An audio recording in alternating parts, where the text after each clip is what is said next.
Assalamualaikum warahmatullahi wabarakatuh. Alhamdulillah, kita ketemu lagi. Pertemuan kali ini membahas peluang. Sebelumnya kita pahami dulu pengertian percobaan, ruang sampel, titik sampel, dan kejadian. Ruang sampel adalah himpunan dari semua hasil yang mungkin pada suatu percobaan. Ruang sampel dilambangkan dengan S, sedangkan titik sampel adalah anggota-anggota dari ruang sampel. Banyak anggota atau titik sampel suatu ruang sampel dinyatakan dengan NS. Percobaan. Percobaan adalah proses yang menghasilkan data. Kejadian adalah himpunan bagian dari ruang sampel. Kita lihat contoh ya.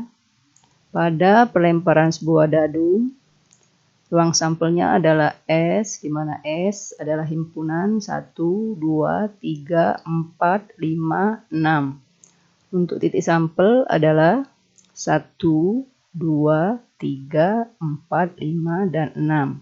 Kemudian contoh kejadian, kita lihat kejadian muncul mata dadu ganjil, kita misalkan K. K adalah himpunan dari 1, 3, 5. Kita lanjut cara menentukan ruang sampel. Contoh, 2 keping uang logam dilempar bersamaan sekali. Tentukan ruang sampelnya. Untuk ini ada 2 cara ya untuk menentukan ruang sampel. Yang pertama dengan tabel.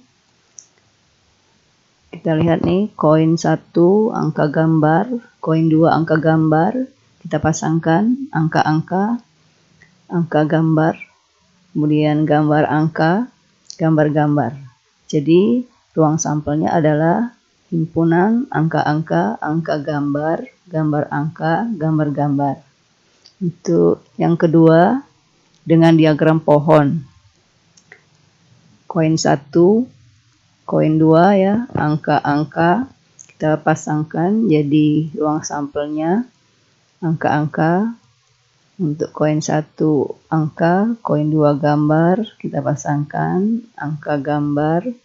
Kemudian koin 1 gambar, koin 2-nya angka, kita pasangkan gambar angka. Koin 1-nya gambar, koin 2-nya juga gambar, kita pasangkan gambar-gambar. Jadi ruang sampelnya adalah himpunan angka-angka, angka gambar, gambar angka, gambar-gambar. Kita lanjut dengan peluang suatu kejadian.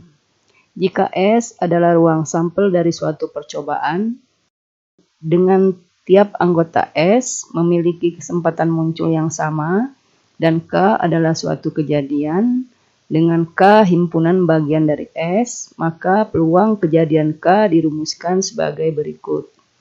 PK sama dengan NK dibagi NS, di mana NK banyaknya anggota kejadian K, dan NS banyaknya anggota ruang sampel. Besarnya atau nilai peluang suatu kejadian berkisar antara 0 dan 1, atau PK lebih besar sama dengan 0, lebih kecil sama dengan 1. Jika PK sama dengan 0, artinya kejadian K mustahil terjadi. Jika PK sama dengan 1, artinya kejadian K pasti terjadi. Jika K pangkat C atau K aksen adalah kejadian bukan K atau komplemen K, maka PK pangkat C sama dengan 1 dikurang PK, di mana PK pangkat C adalah peluang kejadian bukan K, atau PK pangkat C adalah peluang komplemen K. Kita lanjut dengan contoh 1 ya. Sebuah dadu dilemparkan 1 kali. Tentukan peluang muncul bilangan genap. Nah, untuk ini kita tentukan dulu ruang sampelnya, di mana ruang sampelnya adalah himpunan 1, 2, 3, 4, 5, 6, maka NS-nya 6. Untuk kejadian K muncul bilangan genap, jadi K sama dengan bilangan genap. Jadi sama dengan 2, 4, 6 dan NK sama dengan 3. Maka PK sama dengan NK dibagi NS sama dengan 3/6 sama dengan setengah. Untuk contoh 2, dalam pengamatan selama sebulan, di mana sebulan itu 30 hari, ternyata banyaknya hari hujan ada 13 hari. Tentukan peluang tidak hujan dalam sebulan itu. Untuk menentukan peluang tidak hujan, kita menggunakan rumus peluang komplement. Kita tentukan dulu peluang hujan. Misal H kejadian hujan dalam sebulan itu, maka pH sama dengan 13/30 sama dengan 0,43. pH komplement sama dengan 1 dikurang pH sama dengan 1 dikurang 0,43 sama dengan 0,57. Jadi peluang tidak hujan 0,57. Selanjutnya contoh 3. Dalam sebuah kotak terdapat 6 kelereng merah dan 4 kelereng putih. Dari dalam kotak diambil secara acak 3 kelereng sekaligus. Tentukan peluang terambil A. Ketiganya kelereng putih, B. Salah satu kelereng berwarna merah. Nah, untuk ini kita tentukan dulu ruang sampel, di mana ruang sampel kejadian terambil 3 kelereng dari 10 kelereng. Jadi NS-nya banyak cara mengambil 3 kelereng dari 10 kelereng. Untuk ini kita gunakan kombinasi. Jadi kombinasi 10/3. Kemudian untuk N3P banyak cara mengambil 3 kelereng putih dari 4 kelereng putih sama dengan kombinasi 4/3.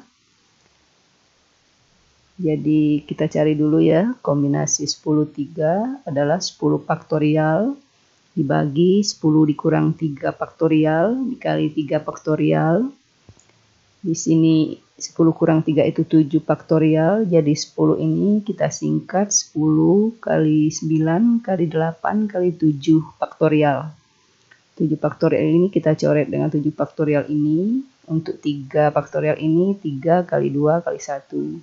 Jadi 10 kali 9 kali 8 dibagi 3 kali 2, 6 ya. Jadi sama dengan 120. Untuk kombinasi 4/3 itu sama dengan 4 ya. Jadi peluang terambil 3 kelereng putih adalah sama dengan N3P dibagi NS sama dengan 4 dibagi 120 sama dengan 1/30. Jadi peluang terambil ketiganya kelereng putih 1/30. Selanjutnya N1M2P adalah banyak cara mengambil 1 kelereng merah dari 6 kelereng merah dan 2 kelereng putih dari 4 kelereng putih sama dengan kombinasi 61 kali kombinasi 42. Untuk kombinasi 61 sama dengan 6 dan kombinasi 42 sama dengan 6. Jadi N1M2P 6 kali 6 sama dengan 36. Maka P1M2P sama dengan 36 dibagi 120 sama dengan 3/10. Jadi peluang terambil 1 kelereng merah dan 2 kelereng putih 3/10. Kita lanjut dengan frekuensi harapan. Frekuensi harapan adalah hasil kali peluang suatu kejadian dengan banyaknya percobaan. Jadi FH sama dengan PK kali N. Contoh, pada percobaan melempar mata uang logam sebanyak 80 kali, berapa kali harapan muncul gambar? Nah, untuk ini kita tentukan dulu ruang sampel dari pelemparan satu uang logam. Jadi ruang sampelnya adalah himpunan angka gambar. Jadi NS-nya sama dengan 2, maka peluang muncul gambar NG dibagi NS. Jadi sama dengan 1/2. Jadi frekuensi harapan muncul gambar, peluang muncul gambar dikali banyak percobaan sama dengan setengah, dikali 80 sama dengan 40. Nah, bagaimana? Mudah memahaminya? Untuk lebih memahami lagi, silakan kerjakan latihan berikut. Oke, pertemuan kali ini cukup sampai di sini. Wassalamualaikum warahmatullahi wabarakatuh.